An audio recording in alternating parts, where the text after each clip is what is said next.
Yup. It's good, everybody. What's up? What's up? What it is and what it ain't. What it is and what it ain't. We got the whole crew now, so y'all know what that means. And we all y'all know what's up with that. As usual, to the left of me, my guy B Monk. What's happening? Right below me. Good to have you back, Face. You already know. Word to Tim Duncan, bro. Word to Tim Duncan. And next time you already know what it is, Sherm Riggs. For me, Face. Yes, sir. But we about to jump right into it. We ain't gonna sugarcoat anything because we got the whole crew here. And it might get spicy, it might not, depending on how people feeling today. So what it is and what it ain't. If you don't like what I gotta say, join the debate. Now, well, not me. We gotta say join the debate. I'm sorry about that. Now, Phoenix Suns are number 2 in the West right now. They started off 8-8. They are 15-3 in their last 18 games. They defeated the Los Angeles Lakers last night. They got ejected and they still was able to win the game. I'm coming right at you, Face, because you said you didn't believe the Suns were going to be in top 5. They are number 2 in the West, and they creeping up right on Utah right now. So what's up with it? So I'd be lying if I said I wasn't impressed with where they were, or where they are, I should say. But I'm still not a believer when it comes down to the nitty gritty. Just like I'm not a believer in Utah. I think that it's a regular season hype. I think they're getting regular season effort from other teams. Not saying that teams aren't playing hard, but I don't know if people, since home court advantage isn't a huge issue right now, I don't know if people are playing like, I don't care if I'm the 3, the 4, the 5 seed, the 1. You know what I'm saying? I don't think a ton of teams are parlaying that out. But I will say this: I am shocked that they are doing, as well as they are. I knew Chris Paul would elevate them, but I didn't think they'd be this good. And I still don't know if I believe that they're like, we use the term elite. We like to try to say that for the right teams. I still don't know if they're that, but are they better than what I had anticipated? Yes, and I ain't got no problem saying I was wrong about that. For now, you know what I mean? Because they're in such a tight race with 1 or 2 games. All it takes is 3 or 4 games, and they back in 6th. You know what I'm saying? So it's just tricky. But no, they're definitely doing better than I thought they would. I hear you, Gat. You like Booker though, because all you do is shoot the ball.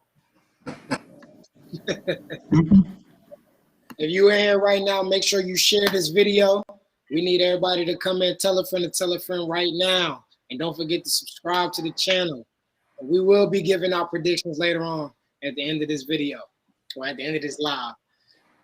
B Monk, what's up with it, man? How you doing? What's up? Talk to me about Deep Book and the boys. Hey man, they left the bubble 8-0. They got a guy, Chris Paul, who's showing you how important having a floor general really is. And they got so many different ways to beat you. Like, obviously, Chris Paul's a killer. Devin Booker's a killer. I was just taking a look at their stats. They got 7 guys that average double figures. And that's not, obviously, Devin Booker's averaging 25. But anytime you got 7 guys who legit can be a threat and get you 10, 15 points a night, and then, like, everybody besides Ayton is shooting better than 37% from 3, like, they got a squad, man. And I still think the West is wide open. So I think they're a legit number 2 team. They could end up being in the conference finals. It could be the Clippers. It could be the Nuggets. So I don't know, man. I like them a lot. Okay.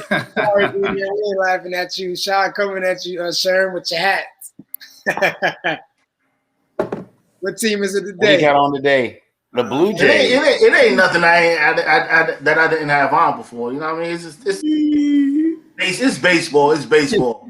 Talk to me about baseball, but it's all good. But nah, Phoenix, they're playing well, man. You can't take nothing. They're playing well. I'm not looking into anything as far as these seeds right now, but they're playing well. You got to give them credit. You got to give Monty Williams the credit that he deserves. He's been working for years. You know, they playing well. Devin Booker is a star. You know, they have some young talent. I don't think they're gonna make a push this year. They're competitive, which they are, but it is what it is, man. They playing well. You can't take nothing away from them. I like where Phoenix is at right now. To what you guys said, I'm thinking of Crowder was a big piece for them, steal him away from Miami. That was pretty tough. And see that he didn't want to go back to Miami and they just went to the finals. He went to Phoenix, which was, opened up a lot of eyes. Sherm, you're right about that. I ain't never think about it that way. I don't, like you said, a lot of teams aren't thinking about which seed they're at right now. And because the second half of the schedule ain't come out yet, which will after All-Star. So we'll see how that goes. But we got to give them their credit, though. I think right now, if the Suns, the way how they have their team right now, with Ayton, with Dario Saric, like they have the size, it wouldn't surprise me if they get to the Western Conference Finals. Yeah, they get the right matchup. Yeah, and I forgot to mention, I meant to mention Jay Crowder. Like, he's just a winner. You know what I'm saying? He brings toughness to your locker room, toughness to dudes. So you add him and Chris Paul, you're gonna be better. Like, you're just gonna be better because those dudes are just competitors. They're tough. They feel like that they belong with the best players on the floor because they can, and they've proved they can be at that level. So you add that with Booker, who's a rising star and getting to be one of the better dudes, if top probably 6-7 in his position. Yeah, they're gonna make a push. But my thing is, if they don't make a push now, then I think that's about it. Because Chris Paul don't have too much more left. You know what I mean? Like, I think he can have the Tony Parker effect a little longer, like by being able to, like, as long as you put some good pieces around him, he can get you that 17, 9 assists, 3, 4 rebounds, and still control and dominate the game. But I don't know if he's got that much of that left, if that makes sense. You know what I'm saying? Like, I don't know how much of that he has left in him. So, all right, Sherm. Somebody said facts. I don't know what you said facts to, Chris. Let us know what you're saying facts to, so I can answer you back. But for all the people that's coming in right now, appreciate you coming in. Make sure you share this video. All platforms, Facebook. If you're watching on Facebook or YouTube, make sure you share this video for us. Appreciate you. And don't forget to comment down below. We'll answer any questions you got to say. Sherm, so went back to look at some old videos. And at the time, I guess the Nets, at the time, they weren't doing well. And you said that they were underachieving because there's no other team that has at the time. He's still that way. Now, you was breaking up. Can you repeat that? Repeat it. Okay, can you hear me now? Yeah. Okay, I went back and looked at some older videos, and a while back you said the Nets were underachieving because no other team has what they have. Do you still feel like the Nets are underachieving? No, I said they were underachieving because of the coaching. Okay. It was the coaching. It was the coaching. It was always Dan Phoney. It was coaching. I didn't like the fact that Steve Nash hired Dan Tony to coach along with him, which I understand and respect. But what I must say is they are playing better on the defensive end. Like, I can't take that away from them. They're playing better. I never expected them to really on the defense the way they're playing. And I keep asking you, everybody, this kid Claxton. Who is this kid? Oh, the kid from Georgia? Yeah, because that kid, he's Nick a Claxton. body, man. Yeah. He's a live body. I saw him play now. Oh, no, go ahead. Yeah. And I believe that's why now I'm starting to see the full picture. And that's why I don't think they mind letting that Allen go because they had that guy in the pocket, that kid in the pocket. And he has the same type of game, but he brings a little more. He can put it on the floor a little bit. He can shoot the three a little bit. I'm not saying that he's better. But that kid, he's going to be a problem as the season go on and as the years go on. He's going to be a problem. Well, nobody's not really talking about it. Well, I guess now they are. I heard them finally spoke about it in the game that's going on right now. But Bruce Brown for Miami, for the Nets, He's been averaging He's playing tough too. 19 points for them. So that's looking good. They got some pieces to step up, but they saying that Kevin Durant's going to be out for. Now, see, now this is what I want to speak to everyone about. And really, Brandon, I want you to go first on this. What if Kevin Durant is not healthy? Like, what if he's not available for them? Because reports coming out saying that he's going to be out longer than what they expected. Does that change? If he's not healthy in the playoffs, or just for this? If he's not healthy for the playoffs, then it's anybody's game. I mean, the Bucks. Who else? I don't want to say the Sixers, but my Heat, who we're gonna speak about later on today, they're gonna have something to say. But Kevin Durant is what makes them go. We've criticized James Harden for not getting it done as the number one option. We've criticized Kyrie for not, getting it done when he was the guy. These two teamed up with Kevin Durant for a reason, to put them over the top. So they need Kevin Durant to get where they want to be at. And if he's not there, then they're damn sure not locked to come out the East. I'll probably take the Bucks, actually, if Kevin Durant can't play. But wow, the Bucks. Yeah, nah. Bucks. Wait. Hold on, wait. Bucks. Hey, Troy, we're gonna talk about my guys. We're gonna talk about my guys. But anyway, Bucks. I don't know if my boys can do it again, but I didn't think they could do it last year either. So I ain't gonna call them out, but I think Giannis is secretly having another caliber season that he's been having. It's just voter fatigue as far as MVP. But they need Kevin Durant. They need Kevin Durant. And Troy said the Heat are done for. I'm sorry, Monk. That's what. Yeah. We were 12th a few weeks ago in the East. Now we're what, 5th? That's fine. Keep sleeping, brother Troy. Ray been sleeping, and we're gonna talk about it today. All I know is your Heat cost me some money last night, and I'm very. That's all I know. I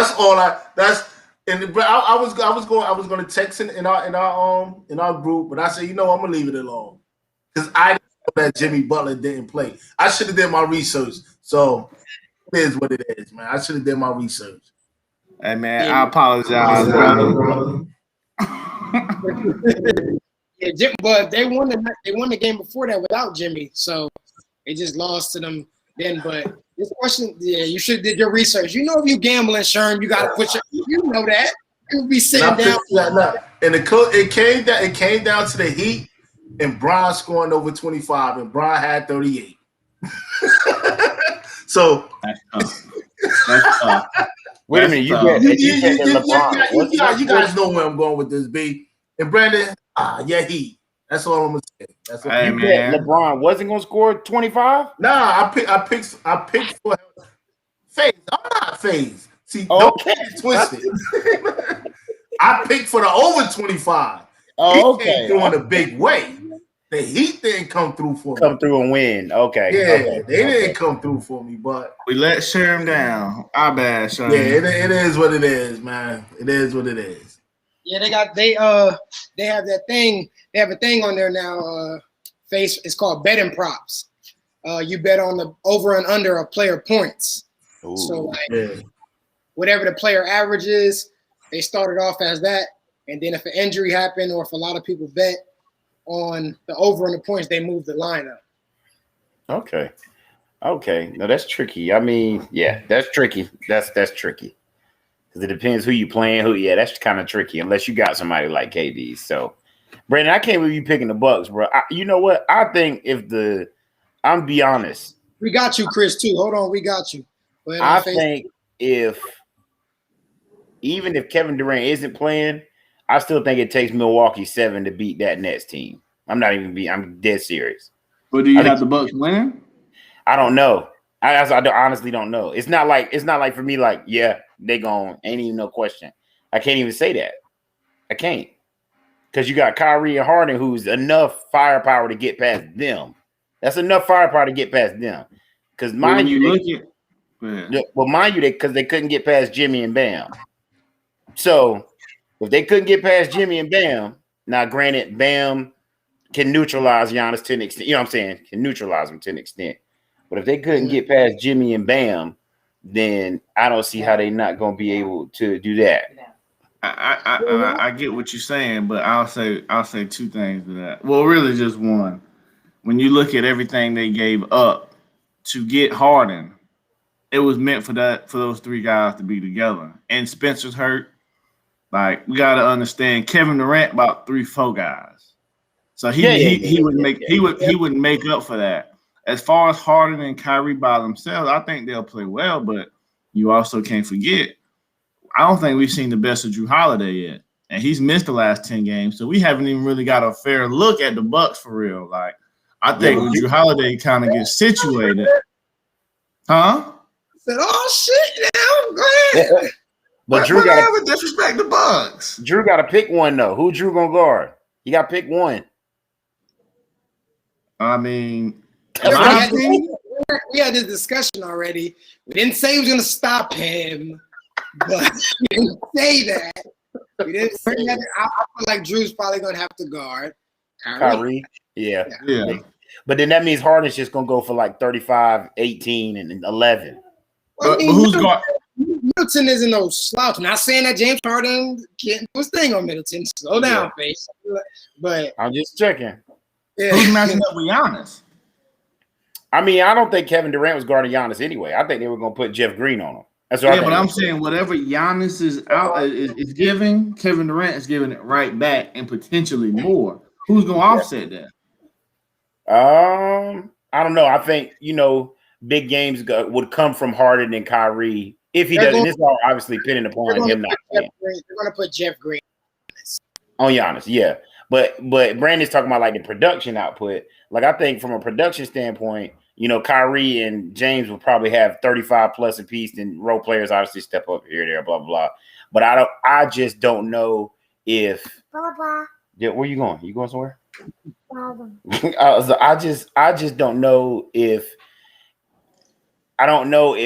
if I trust Milwaukee's role players enough. I just don't trust them enough. Like I don't trust Middleton. Like he'll go for 40 one night. I talk about this all the time. They'll turn around and get you 12. And it's like, look, big dog, I need that 25 a night. And then you got, do they have anybody outside of those three dudes is even really that solid? Like I don't like DiVincenzo. I don't like Pat Connaughton. I don't dislike them. You don't like Bobby Portis? I like Portis a little. I do, but then Jeff Green neutralizes that to me. You know what I mean? So you just said he neutralizes Giannis. He got to go. He worried about Giannis. Yeah, but then you got Joe Harris shooting the ball. Dinwiddie might be back by the time they see them. By the time they see them, Dinwiddie might be back. So it's just I think all that without Kevin Durant, I think the Bucks still struggle with them. Period. Like if it comes down to them for some odd reason. So. All right. And Keon talking about them Sixers. Yeah. Before we get to Keon and Najee, hold on real quick. We have to. I was trying to wait to Sherm get back, but we'll get on it right now because a lot of people are coming in. Thank you guys for coming in right now. Don't forget to share to let everyone know. But Chris said, "What about Julius Randle? Face? You said he wasn't going to be an all-star. You wasn't here last year. He's an all-star. This is a question for you." So he's killing. And we all knew that. But I also said my dog Vucevic wasn't not going to be one either. Y'all was trying to tell me he wasn't going to make it. So that to me, that was my trade-off. That was my trade-off. Well, I don't think he should have made it over Sabonis. We don't. No. I honestly think, the Knicks are in what, like fourth, fifth, something like that. Well, this was before the Knicks was fourth. Like the Knicks was at the time when they did the All-Star, they picked the people. Mm-hmm.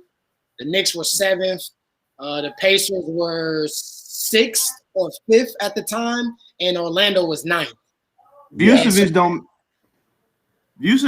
doesn't need to make it over Trae Young if we being real. If we taking away wins and losses, is he more deserving than Trae Young? Well, there ain't too many people more deserving than Trae Young. Probably all three dudes we just named don't deserve to be on there more than Trae Young. Vucevic need to be at the crib. I don't know, dog. Ain't Trae Young at like 29-9, something like that? Ain't something wild? He like 27-9, man. Yeah, and I don't care about no wins and losses. If you putting that up, like here's a perfect example. If that's Kyrie doing that on the Cavs and they're losing, ain't nobody gonna bat an eye. And they're gonna put Kyrie up there and they ain't gonna think twice about it. So it's just like but I agree. Julius Randle earned it. He deserved it. I still think my dog Vooch should be up there. I can't take him off, but I do think Sabonis should be up there too. Somebody couldn't. Yeah, outside of injury, of course. Yeah, Kevin Durant coming out. Yeah, well, and that's just kind of when we talk about like even Devin Booker, like everybody was upset that he wasn't on there. I'm like, who you taking off? You got to have some. You're gonna take off somebody that's deserving to be up. Brandon, let Face know who you gonna take off. I'm taking Chris Paul. The most important and Chris Paul is the guy that fills in the injury replacement. So you taking out the most important dude on their team? Who the best player? And you didn't answer this in the chat. Who the best player? Who's the most Don't important? Don't talk to me about nothing important. Who's the best player? Who's the most important? Who's the best player? Devin. So I said this exactly how I answered it. I said Devin Booker is the most talented dude on that team. The best player on that team is CP3, bro. He's leading them. They have never been. Them dudes ain't sniffed the butt cheeks of some playoffs, and now they in second place, and it ain't because of Devin Booker. They just finished 8-0 in the bubble. What are you talking about? They didn't get close to the playoffs. They literally did everything they could possibly do in the bubble. It just didn't pan out in their favor. And listen, I want to be clear because I know somebody in this comment is about to be like, "Oh, he's talking crazy about CP." I know CP3 puts them like ahead. He makes them a lot better. But when we're talking about the makeup of this team, and we're talking about who was there when they were absolute ass, and the guy who stayed with them and is averaging 25 and is the player of the damn month, how does he not make the All-Star game off rip? He's the player of the damn month. I get that, but what I'm telling you is just because of that bubble performance, you can't keep bringing that up as a part of his performance. Tyler Herro averaged like 37 in the bubble. So I don't care about that bubble. I do not care one bit. What is he doing for me now? Yes, he's killing, but the most important dude out there was CP3. You talking about the most talented dude. The most talented dude is Devin Booker. But the best player is Devin Booker. So let me ask you this. Devin Booker. So if we take that same scenario and we put that on Luka and Porzingis, right? We put that on those two dudes. Luka's the one averaging Porzingis is the one averaging whatever for all of them and all that, but Luka's the one that's doing what he's doing. People are going to say Luka is still the best player on that team. And I'm just saying if we just swap them like that, like Porzingis is averaging 30 and 15 and 11 or whatever, but Luka's averaging 22, 8 and all of this. People still going to rock with Luka because people know. Chris Paul, you said 22 and listen, and because it sounds like I'm hating on Chris Paul. You just said 22, 10, and 10. He's averaging 16 and 8. And that's not like, I'm not saying that's trash. I'm just saying that's not the best player on the team. The best player on the team is clear. And I'm asking you. So if you take both of them off the team, who's winning more games? You take either one off of them, they're not good. They're not as good. They're not as good. You take either one of them off the team, they're in that 8 through 10, 11 range. Troy said, I did answer the question. I answered it. I said it was Chris Paul. I answered the question. Chris Paul is the best person on the team. Yes.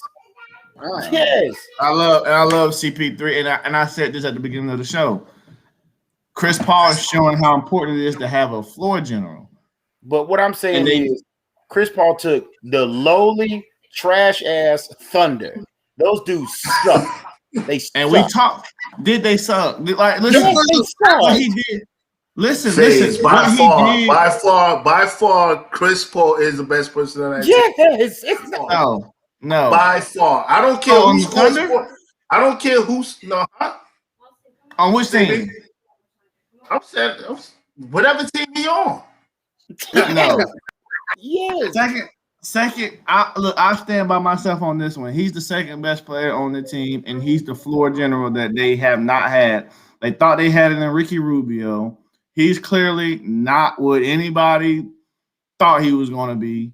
And yeah, they needed that floor general, but dog, we not about to sit here and act like the player of the month did not deserve to be an all-star off the rip. What is That's all I'm saying. What does player of the month? What does player of the month have to do with him being an all-star? Because what if he was player of the month in what is this? This is March or for February. What if he was player of the month in December? I mean, that doesn't mean you still deserve to be an all-star. He had a good month. He's had a good year. He's averaging 25 on the second best team in the Western Conference. I gave my take on that though. I agree that I agree Booker should have been an all-star, but Chris Paul is the best player on that team, in my opinion. That's fine. That's fine. I'll stand by myself on this one. And again, I love Chris Paul, North Carolina guy. I'm just saying he's important. If he's the most important player on the team, it's because they needed a floor general that they did not have. He's now giving Devin Booker the opportunity to say, hey, look, bro, go score the basketball. You're a two guard. You're a shooting guard.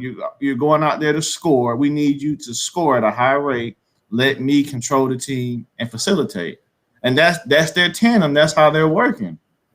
But he elevated them, though, Brandon. That's what I'm saying. He elevated them. Like, he almost had the Steph Curry. He looks like he's had the Steph Curry effect on the last two teams that he's been on, because we always say you can only plug like 2 or 3 dudes certain places and they're going to make them elevate. He has done that in 2 shitty situations. He's done that with the Thunder because they suck. They were awful. And then he's done that now with the Suns. Now, granted, they added Jay Crowder and, picked up some pieces here and there. But Mikal Bridges is having a career year, and only if you watch the Suns, you understand that he's actually out there playing defense. That's fine, Brandon. But what's elevating them? Who has elevated them to that? Like, if this was LeBron and he did this, guess what we would be saying right now? Or if this was Kawhi, guess what we would be saying?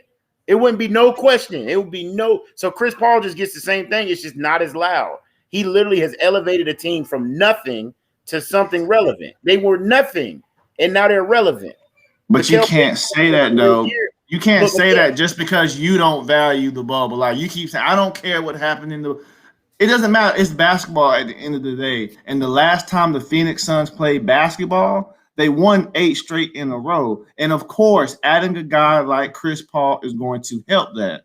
And you said it earlier, getting Jay Crowder, a winner, is going to help that as well. So not only did adding CP3 help, not only did adding Jay Crowder help, Devin Booker getting better, Mikal Bridges getting better, Cam Johnson getting better, Dario Saric actually going out there hooping. All those things play a factor into it. But I'm not going to sit here and knock Chris Paul like he's not important. I'm just saying, when has the All-Star team been made and the guy averaging 25 didn't make it?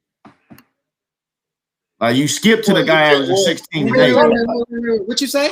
We just talked about when did a guy not make the All-Star team on his team and he's averaging 25 and they choose the second guy who's averaging 16 and 8? When does that happen? Well, see, you referring just straight to the numbers. Like, that's where I'm talking about impact. I'm talking about impact. Like, you trying to tell me right now, if Kawhi was switch Kawhi and Chris Paul, we negating how they play, all of that. If we switch Kawhi and Chris Paul, or if Kawhi went to the Sacramento Kings and they all of a sudden boosted and went whatever, are we not going to say, and let's say Kawhi's averaging 20 and De'Aaron Fox is averaging 28. Are we not going to say that Kawhi is still the best player on that team no matter what because he's the one that elevated him? Is that not what we're going to say? No, but you're comparing two things that are not similar. You have decided that you are going to negate everything that happened in Orlando, and that's your opinion. But that's not everybody else's opinion. You sit here and say, "Oh, the bubble, whatever." I'm negating the bubble. That's fine. Negate the whole season. Negate the whole season. Negate it. If you're going to negate one thing, negate the whole season. Negate the Lakers winning. Negate the Heat going there, which, by the way, you've been on my side of that conversation. I'm with you with that. Yeah, I'm with you. But I'm saying, though, you can't pick and choose when you're going to discredit and credit the bubble. But I'm not discrediting the bubble as far as what people have done in it to an extent. What I'm saying is you're using the bubble as a case for Devin Booker. If we're going to use the bubble in a case for Devin Booker and his performances, then how in the world? Look at what Tyler Hero has done. Tyler Hero was like a top 5 player in the bubble. There was argument that he might be bubble MVP. My man is average right now. So that's why I'm like, I don't take what happened in that bubble, but I'm not saying I don't take it serious, but I'm not going to use that to elevate somebody over somebody else. I'm just not. I'm saying, and the same way you can't say, oh, because they added CP3, there's no way of saying, well, oh, if they added Devin Booker, because he's been there throughout the whole process. My whole thing with bringing up the bubble is the last time we saw Phoenix playing, they were a young, promising team who started to figure it out. They even moved Kelly Oubre, who people thought, like, why are you moving Kelly Oubre? They realized they didn't need him. He wasn't a part of their plan, so they got rid of him. They understood that this was the time. This is why they went and said, let us go add a guy like CP3 and Jay Crowder, because we're ascending. They're going to come and help us ascend even further. And now they're number 2 in the West. That's all I'm saying. Chris Paul 1,000% helped them. But if we're talking, you can't sit there and say, oh, they added him in and they all of a sudden got better. They were already working towards that, is what I'm saying. But if we are going to give them, so I'll use what you said. If we're going to take all this credit about what they did in the bubble, then how does Chris Paul and the Thunder pushing the Rockets to a Game 7 with Russie and James Harden on the team? How does that not show what his impact is that's greater than what Devin Booker does? Because you can't take Devin Booker and put him on another team and something like that happens. Chris Paul has probably been the best player on every team he's played on besides 1 year with the Rockets. Every team he's played on, he's the best player. I've already said that Chris Paul impact is obvious. But for the sake of your argument, if we got Devin Booker on that OKC Thunder team in a 7-game series against the Rockets with Russell Westbrook out there playing awful, and then you also, to Devin Booker's left, he has Shea, he has Steven Adams, they have Gallinari. That's not a trash team like you trying to make it out to be. But if you switch Devin Booker and switch Chris Paul last year, are the Thunder what they are? Hell no. You know that. I don't know. I can't go with that. I don't know. You can't look at the shooting and points. The leadership qualities means a lot. 1,000%. And what Chris Paul does off the floor, I'm not an idiot. Yes, that's important. But what I'm saying is, I've said this at the beginning of the show, having a floor general is still important in today's NBA, and that's what Chris Paul offers. That Devin Booker, you're right, does not offer, because his thing is to go score. So, yes, if he helped OKC because they needed a floor general, cool, he's helping the Suns that way. But regardless, Keon's over here talking about world be free. That's his damn argument. This was world about be free 30. World be free. Winston-Salem, baby. Absolutely. He was the truth, though, man. He's saying world be free didn't make the All-Star game when he averaged 25. I'm like, dog, that's 30 years ago.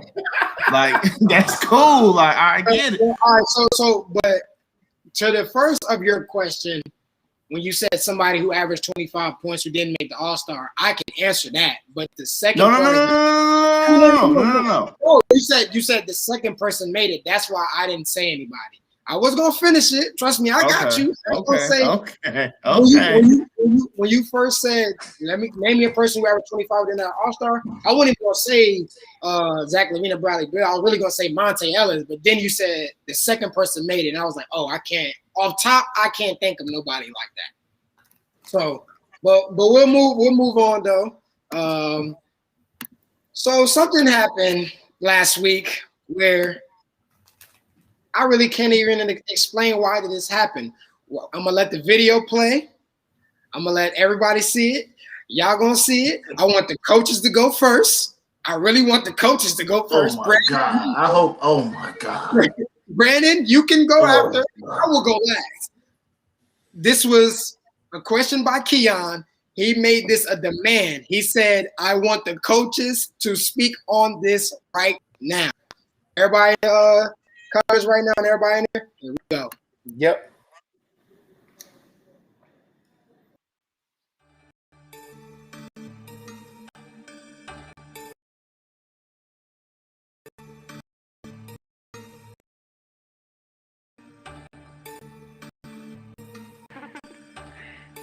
Hey, Dose, drop that hot shit.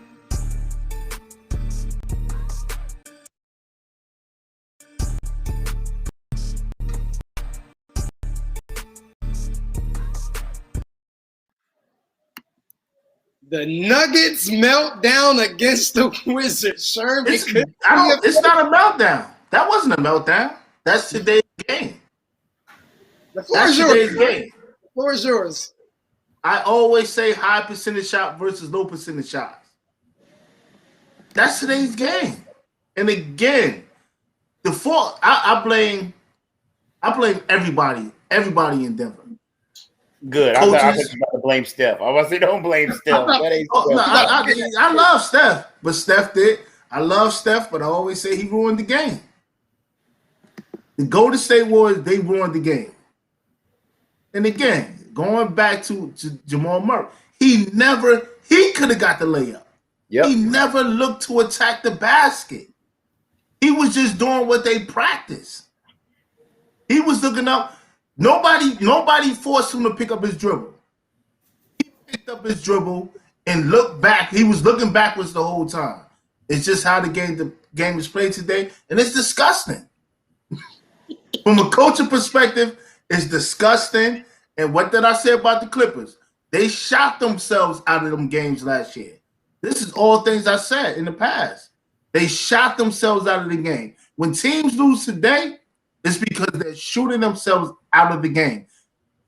Everybody's not Stephen Clay. So I don't care how many you make. I don't care about that. You can't tell me that you're going to win a game by shooting a bunch of damn threes. Only if you're Stephen Clay. Now, teams may get hot and do whatever, but it's a bad recipe. Anytime when you don't have nobody, that's the basic fundamentals, Ray. You know fill the lanes. Everybody's running to the three-point line, but that's what the NBA want too. That's the philosophy of the game. That's why I throw the numbers out the door too. I throw the numbers out the door because the NBA been wanted more scoring. But more scoring by the way of no defense and a bunch of jump shots and just dunks and nothing in between. Nobody has. It's only you can name it. We can all name a handful of guys who have a mid-range game, and that's why I like Kyrie as he's a small guard. He's a small point guard. He's not really Kyrie. If asked to, he could do both, but his main game is not just shooting 3-pointers. He's finishing. He got the mid-range. He got a complete game. So you said it's everyone's fault. Denver, yeah. Okay. Everybody. This is a two question, and Faise, you'll be next. So if that happened to you while you were coaching, Sherm, what in the hell would happen? You answer the question, right? Because ain't nothing changed since I had you. Everybody getting aired out. Because again, it goes back to IQ too. Tie the game up. A 4-on-1? Yeah, it's 4-on-1. Cut to the basket. Tie the game up. Like it was no excuse for that at all. And I tried to make sense of it. That's what they practice. But again, you gotta. It comes down to the IQ. That was just terrible all across the board, man. Everybody need to get a foot in their ass. From the coach, players, trainers, management, everybody need a foot in their ass. I'm sorry.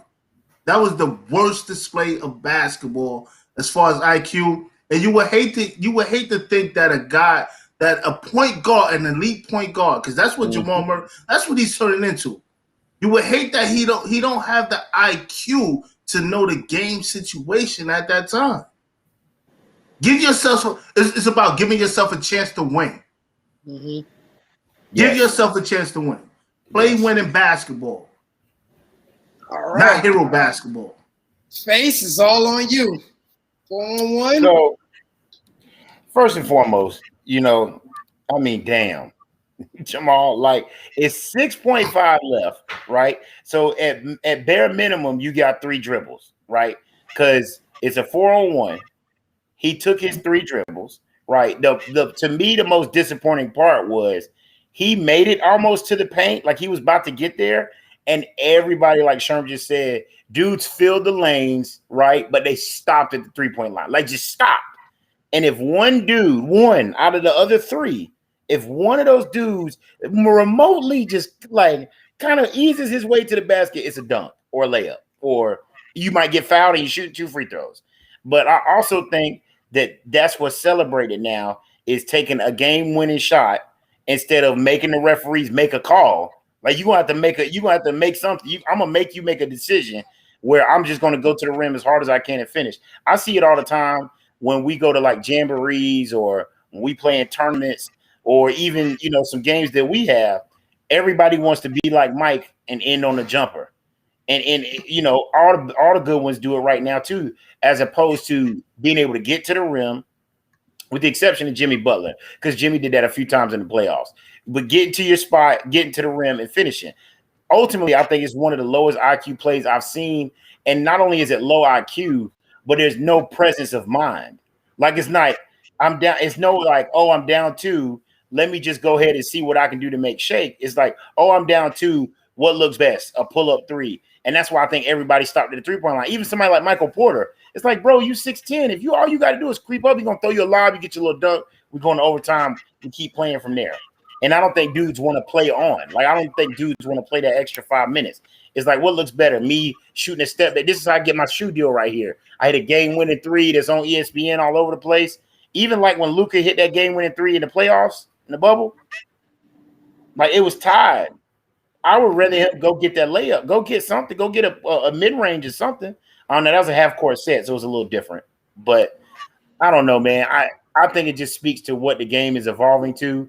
And I won't say that I think it's ruined, but I think all it does is teach kids that you can get away with making those mistakes in your volume of games, but you can't, because Jamal Murray gets to play 70 more games, right?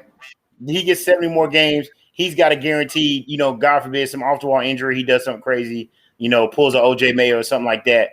He's got, he's got like 5 to 10 years left in the league, doing whatever. I'm just throwing a number out there. Like these kids playing in your high school game where you get to come down and y'all only play 14, 15 games this year, and you only got one shot to get the sectionals to get the states, and that's the shot we get.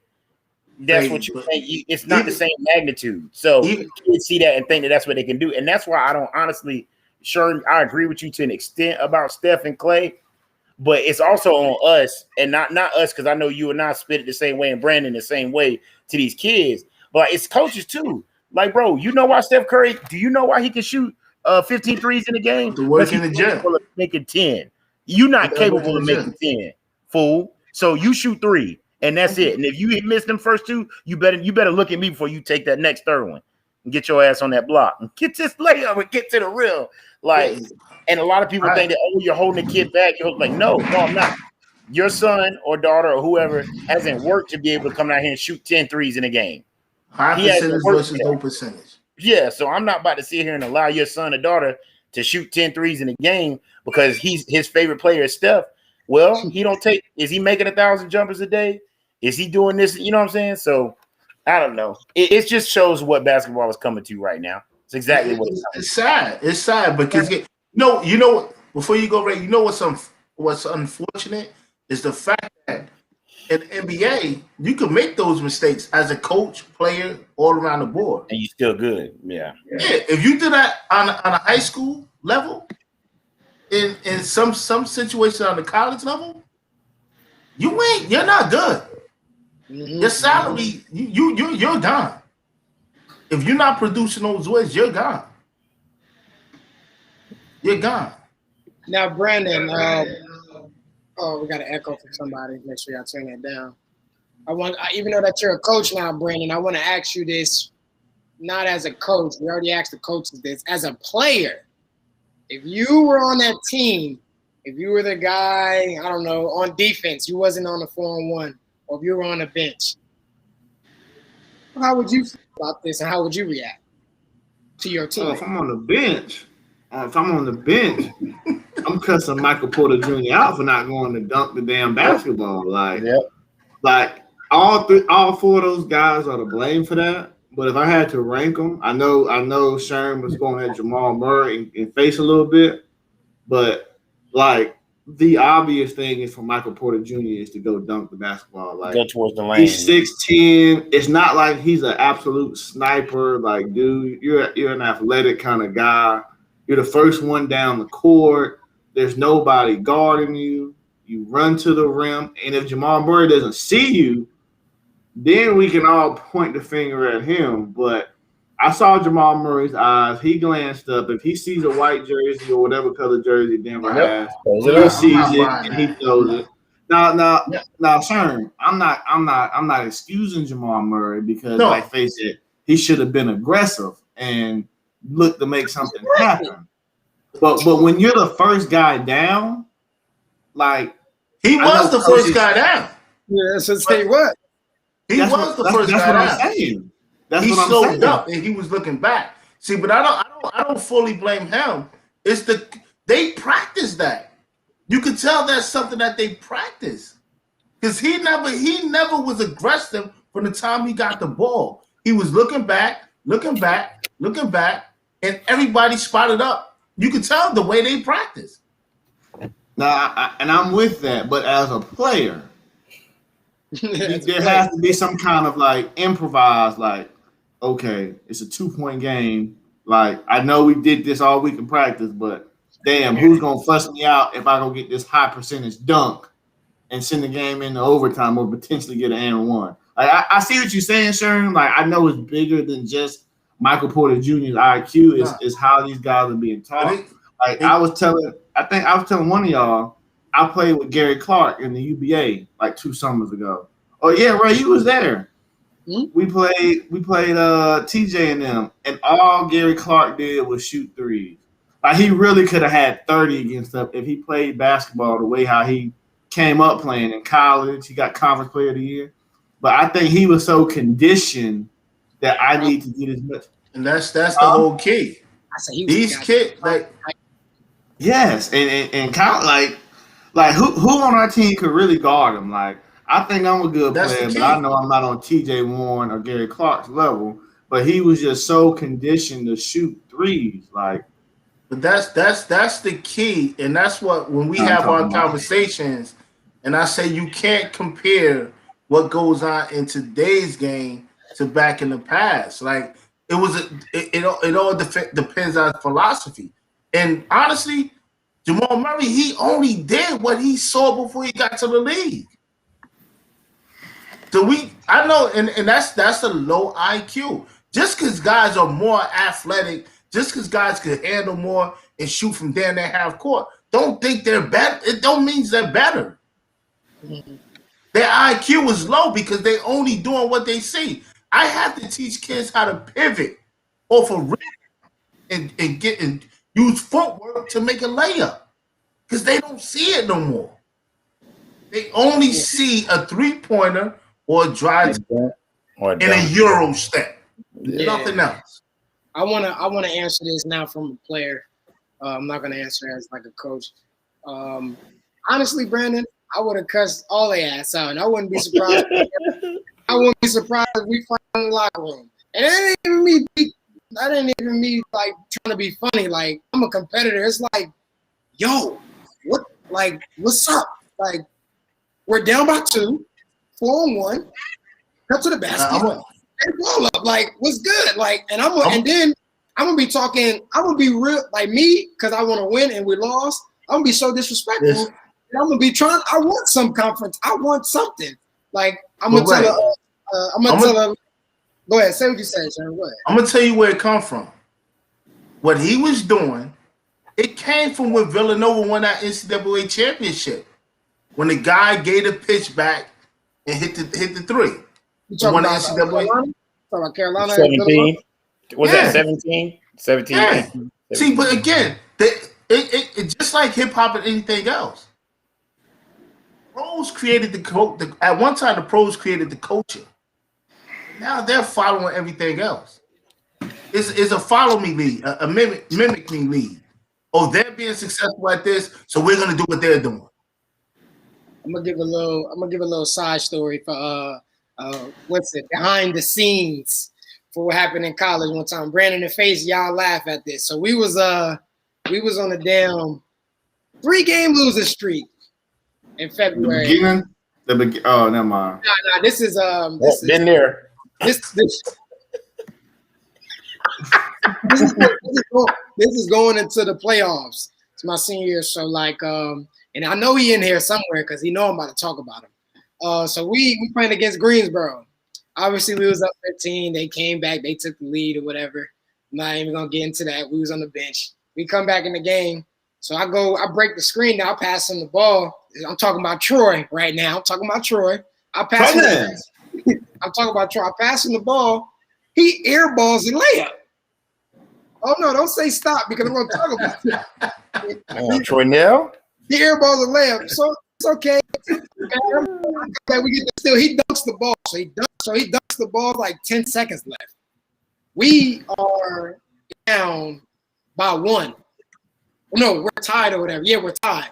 This man is in the crowd screaming, barking, doing his Q dog stuff at the crowd. His man come down wide. His man is wide open, so I'm guarding my man. His man is 10, 9, 8. I'm like, yo, get back on defense. He's still in the crowd, talking, junk in the crowd. I had to foul his man. He doesn't say we won the game because the referees cheated for us. I'll just say that to sum it up. I'll say that they called the foul for Jackson. The game was over. So we in the locker room, whatever. Everybody all celebrating. I'm pissed. I'm looking at Troy. He all like, you can't be mad at me because we won. I'm like, see, you're lucky because if we would have lost, we would have been in the damn locker room going at it. But you're right. I can't. Look, there you go. Look, there you go. But yeah, man. Like if I was in that spot playing with the Nuggets, Jamal Murray, I would have been hot. We would have been in that locker room. We would have been fighting. I don't know. It would have been crazy. I don't like losing it. We're gonna lose. Ray, lose like that. Ray, you was taught a certain way. And this man, true. That's what I'm saying, man. Today, man, these players, they're not taught that way. Look what they're not taught that way. He said, Sherm, had the ladies waiting for me at the game. That's what his ass was worrying about. That's why we almost lost, right there. And Troy, I'm not mad at that. I'm not mad at that, but you gotta get the win. You gotta put yourself in that position to seal the win. Because if you would have sealed it, you would have had more. You would have had more. If you would have sealed it, you would have had more. Yeah, dunk the ball, Troy Nell. Shit. I tell my big guys all the time, bro. I said, let me tell you something. If you have the nerve to try to get if you're just trying somebody and you want to make a statement, I can live with that. But if we get down to the nitty gritty, a 1-possession game, and you don't lay that ball up, and you try to dunk it. Y'all said he's 6'10". Now Troy Nell about 6'7", 6'7". It don't matter. Yeah, you got to dunk the ball. Man. But yeah, Troy Nell got about a 9. I'm still mad at Pat Ewing. I'm still mad at Pat. So you lucky you got the win, Troy. You lucky you got the win. Yeah, Troy Nell got a 9-foot wingspan. He should have dunked it anyway. Yeah, I agree. Shout out to the starting forward. Here you go, right there. He's silly. But let's talk about something that happened in California. It's a school called Arroyo High School girls basketball team. The coach was suspended because he defeated a team 161-2. So the school and everybody, they suspended him, and the other coach said that he doesn't like what he did because it's disrespectful to the game. But the coach that got suspended, he said, I have my third string in. Like, I didn't know that was going to happen. So I want to speak on that because 161-2 is crazy. First of all, in a regulation game, that's bananas. No. But the only way I say that he deserves a suspension, because as a coach, you can look at the layup line and see if a team is at least capable, competitive or not. Capable. Yeah, capable. Now, if they were pressing, it was reports that they were pressing. Yeah, that's cool. And this is why I say this is why I'm bringing up the layup line.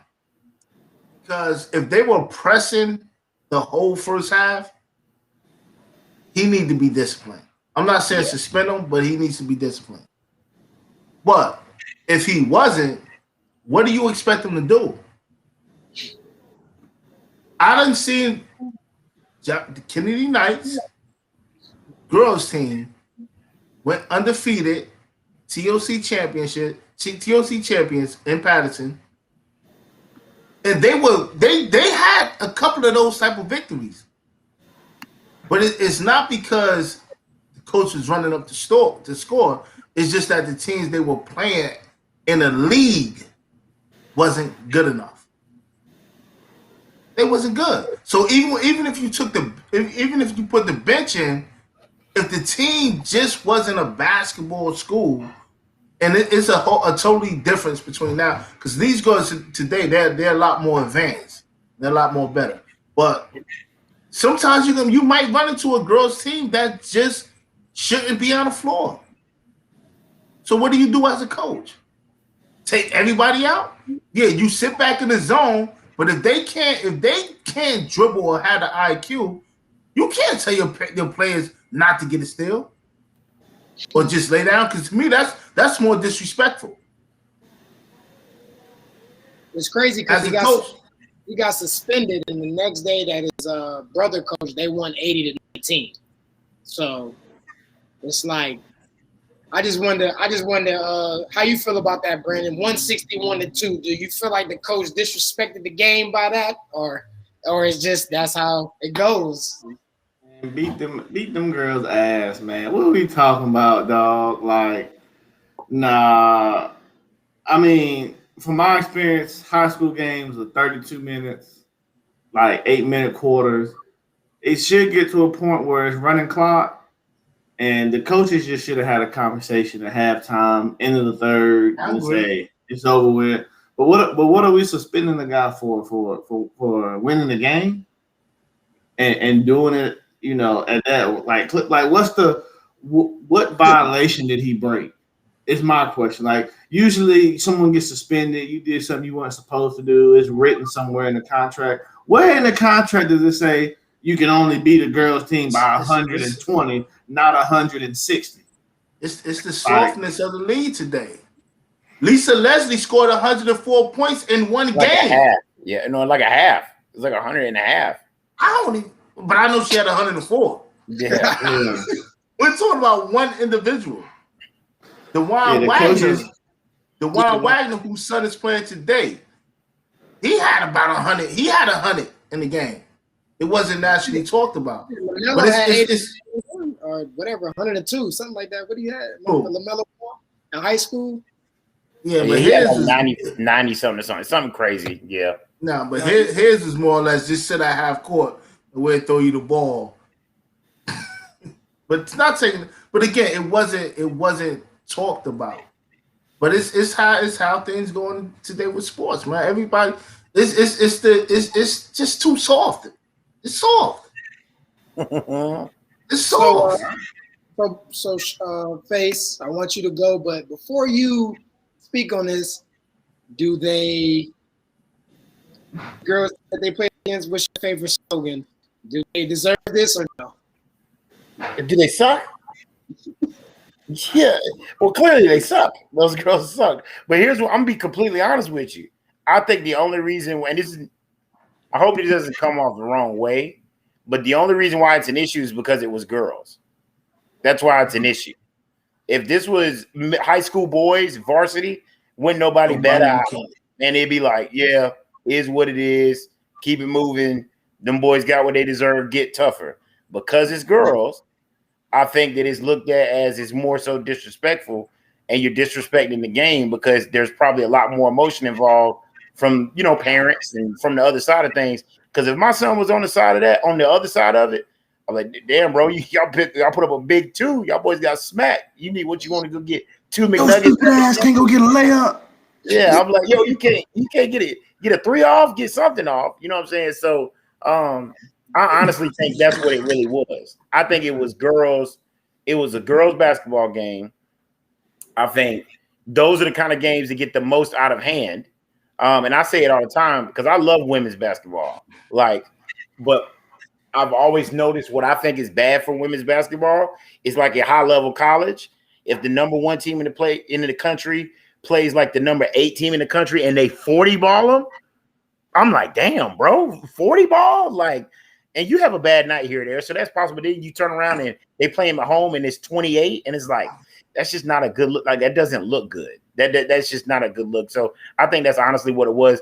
I agree with Brandon? I think there should have been like a conversation at halftime because I'm sure the score was whatever it was. And it should have been like, look, I'm gonna put my girls on like a 5-pass rule or something. But like, you know, but Faise, what do you not? And I agree because on my level, I've done that. Like, look, at some point, I'm gonna put my bench in. Yeah, you put your bench in. Let's develop the kids.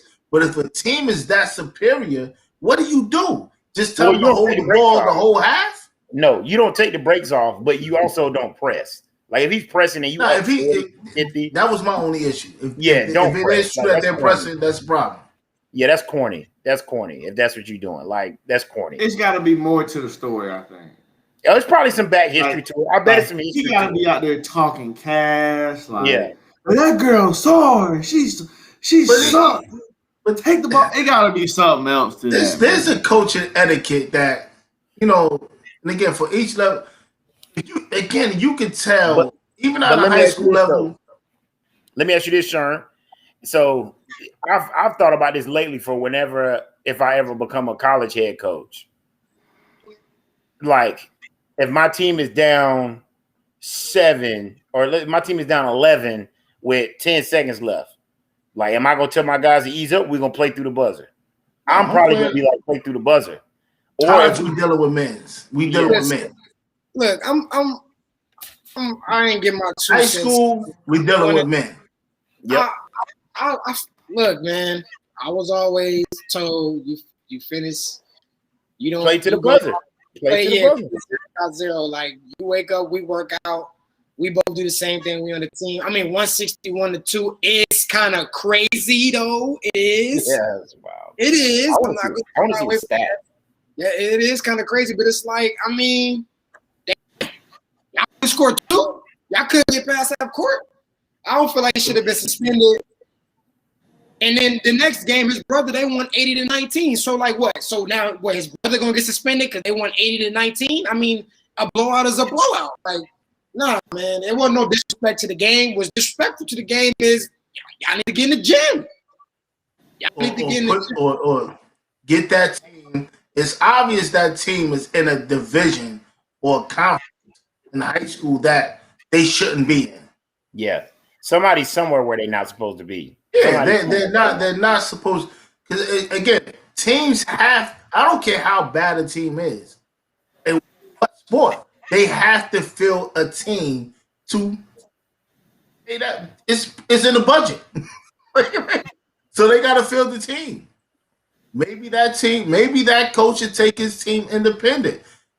It might be his plan next year to take his team independent.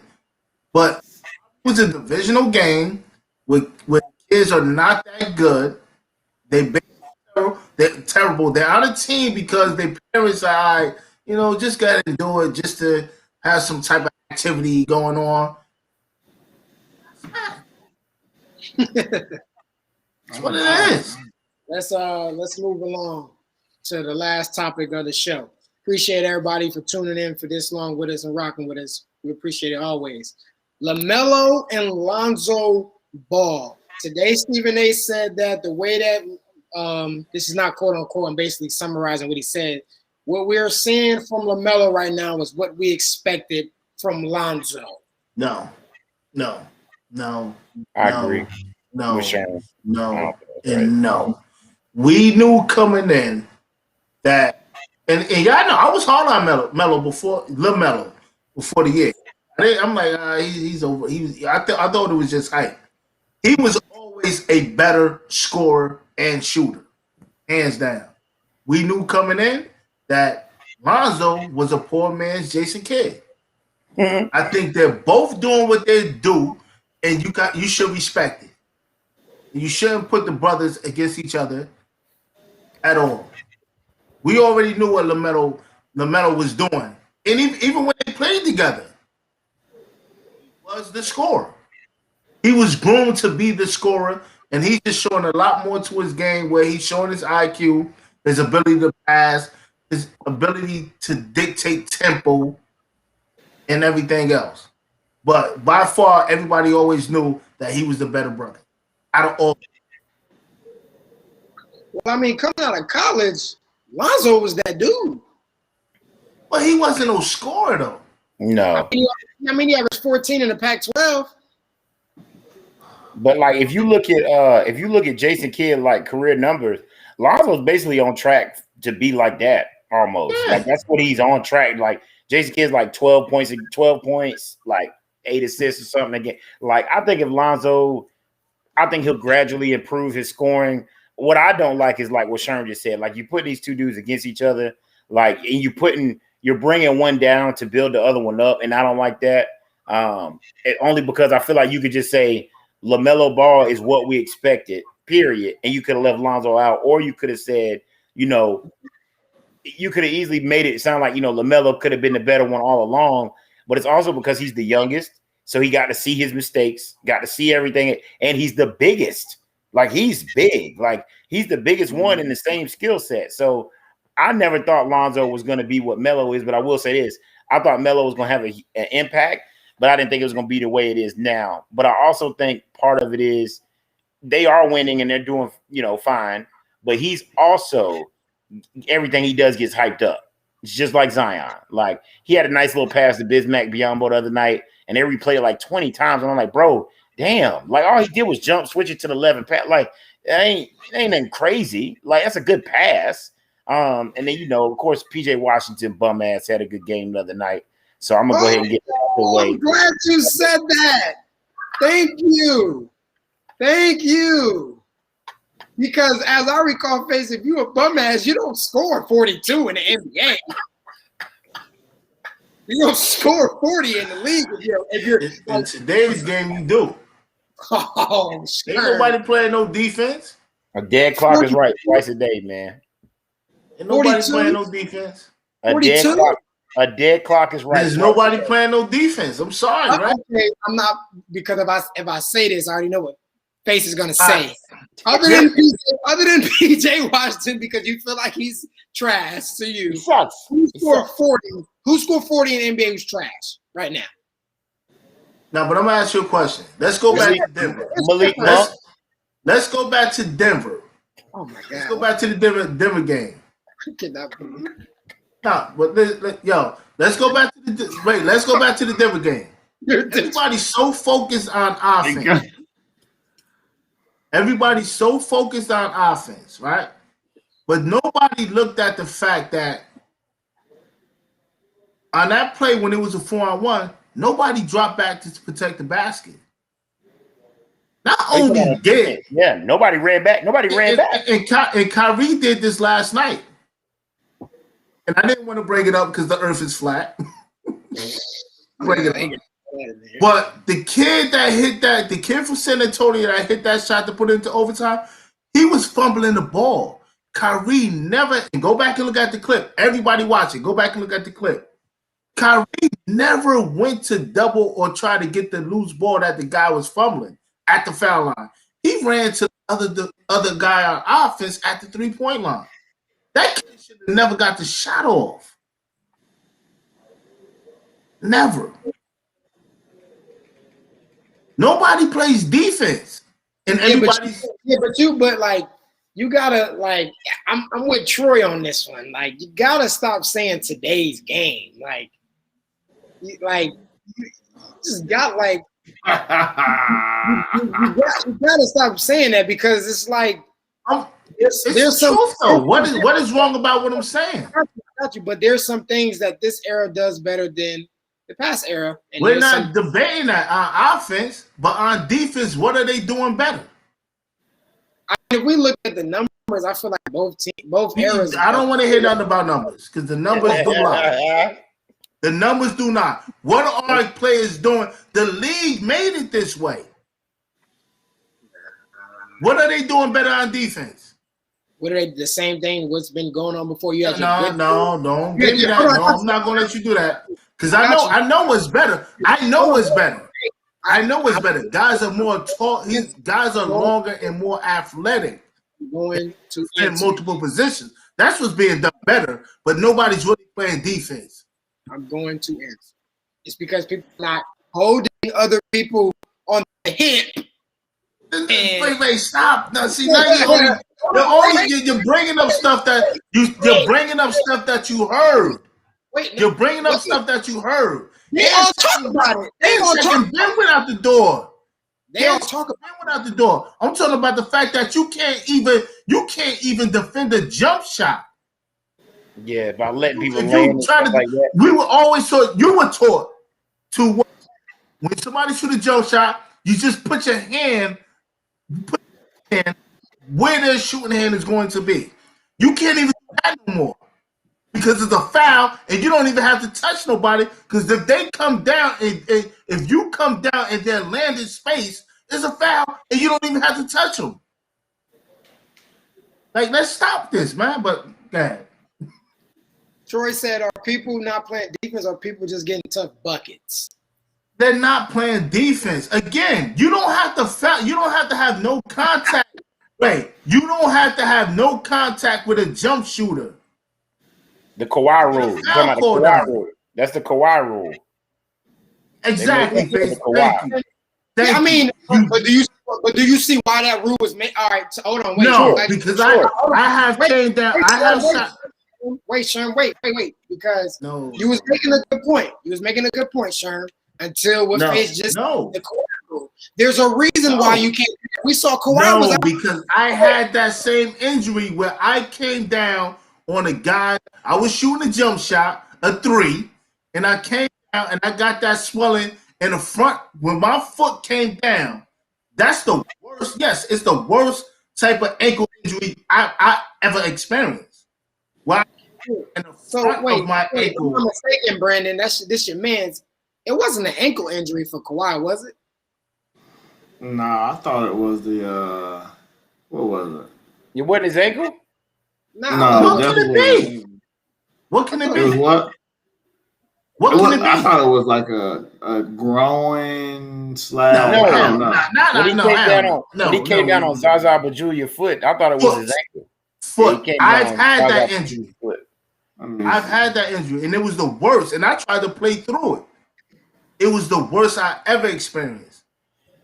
So here's another thing too, though. That's changed is that with the small ball thing, there's no interior defensive presence. Like there's no third level of defense. So like once you get past the first level, you're getting a layup. It's wide open. You're getting a layup, and that's just what it is. Like open. I tell people all the time, like everybody's like, "Oh, if Shaq played in this era, blah blah blah." I said, if Shaq was being guarded by Draymond Green or Zion Williamson, I said he would average 52 points. And they like, tweaking, bro. I said, no, I'm not tweaking. I said, because they just going to give him the ball. It's gonna be a dunk. I said, if you think Zion is dominating right now, try Zion with 6 more inches of height. I said, that's Shaq. I said, that's what Shaq and was. Strength. So, and athletic ability. Yeah, Zion's probably a little more athletic because he can pop off the ground a little more. That's about it. But Shaq had the same thing early in his career. Yeah, but not early. He had the same thing early in Orlando. Shaq had the same thing, and he could put it on the floor. But that wasn't the philosophy of the game. As far as him putting, I'm not saying that he was handling like these guys today. No, but he can rebound and push the ball up the floor and get a bucket. Yeah, that's why when people say they don't know if Charles Barkley would be good enough to play right now, I'm like, what? Well, there's certain things that you can talk about, like sports or whatever, to people. Anybody who's disrespecting Charles Barkley right now just because they only know Charles Barkley off of TNT, you don't know Charles Barkley as a basketball player. Charles Barkley was that dude. He might not have no championships. He might not be better than Shaq as a career, but Charles Barkley won't nothing to fuck with when he was playing in the Nah, NBA. but I'm gonna tell you the truth. The only thing Barkley didn't get, like everybody else doing that era, a ring. Yeah. Because of who? One guy. But It is what it is. Your last question will. This will be the last question from Troy, and then we'll go into our predictions. Troy said, I'm guessing talking to you, Sherm. So is that the coach's fault for recruiting players that don't play defense? The game do not allow the NBA game. The NBA game is different. It's way different for people to play defense. They've been doing this. This is not a. And don't mistake what I'm saying. This is now thing.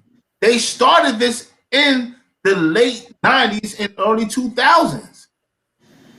They basically took defense out the game to create higher scoring.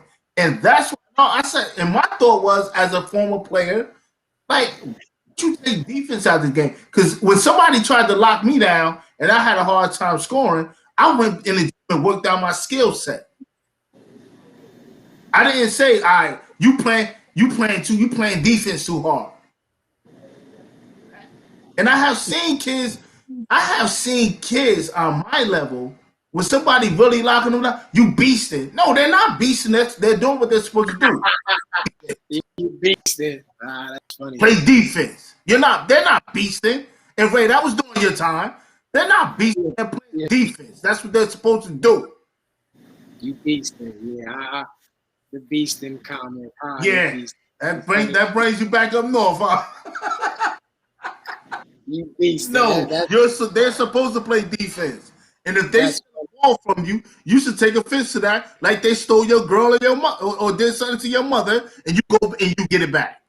He said, "Create freedom of movement." LOL, straight from the NCAA. But we'll move on though to our picks. You know what I'm saying? Last week, Sherm was dolo by himself. He picked Philly over Mavericks. You know what I'm saying? Me and Brandon both took the Mavs. The Mavs didn't get the job done. And that Brandon texted the chat talking about should never took these bum ass Mavericks with Ray. And then the Bucks were able to beat the Pelicans. Me and Brandon got dubbed there. Then Sherm the Pelicans. He went against the grain in his face. You know how you always say I'm taking the best player on the floor. He went opposite this time. They had a chance to win though. They had a chance. Talk about they're a talented team. He said, but Giannis is the best player on the floor. I'm like, huh? This ain't you, but he took the Pelicans. They had a chance. They had a chance. Then the Knicks played against the Kings. I was dolo. I took D Fox and the boys. No, you're tweaking. No, I'm taking the Kings. I don't trust the Kings at all. They both took. They both. He said I'm tweaking. But, all right, so here's the record right now. I'm 9-13. I need to get above 500, please. We got them. I'm scratching the surface. I'm scratching. Sherm 17-6. Faise wasn't here last week. He's 13-7, and Brandon is 10-7.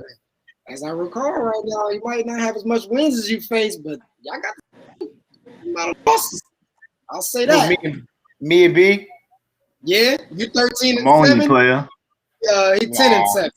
I'm about to go ahead and back up where I got to be. You about to even right out to 500. Nah. All right, so it's looking like tomorrow there's only one TNT game, so I'm gonna pick 3 games from here, and then we'll go. But of course, I'm gonna pick the TNT game: Miami versus the Pelicans. Brandon, it looked like you was just waiting for this to happen. Who you got? Come on, man. Let's go. Let's go, man. I'm going with them MIA boys, man. Quit playing with me, man. Is Jimmy playing? I don't care. Is Jimmy? Is I Jimmy playing? I'm not gonna make that same mistake I made last night. Well, as of right now, we don't know because he's questionable for tomorrow. But he probably most likely won't.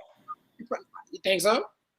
I think they might sit him out for the rest of because he's not playing in the All-Star game. They might just rest him out and say, "Get your ass back to work." What are you saying? And the Pelicans are playing right now. To give you this, well, damn, you just said it. Never mind. The Pelicans are playing right now. You already said it. Pelicans playing right now. I'll give you some research. You know what I'm saying? But who you got, Faise? I'm gonna go with the Heat. Only because the man. Pelicans are coming off a back-to-back, and they're losing to the Bulls right now by 16. And then Zion is not. See, I don't like that. See, hold on, wait a minute. No. Zion is playing. He's got.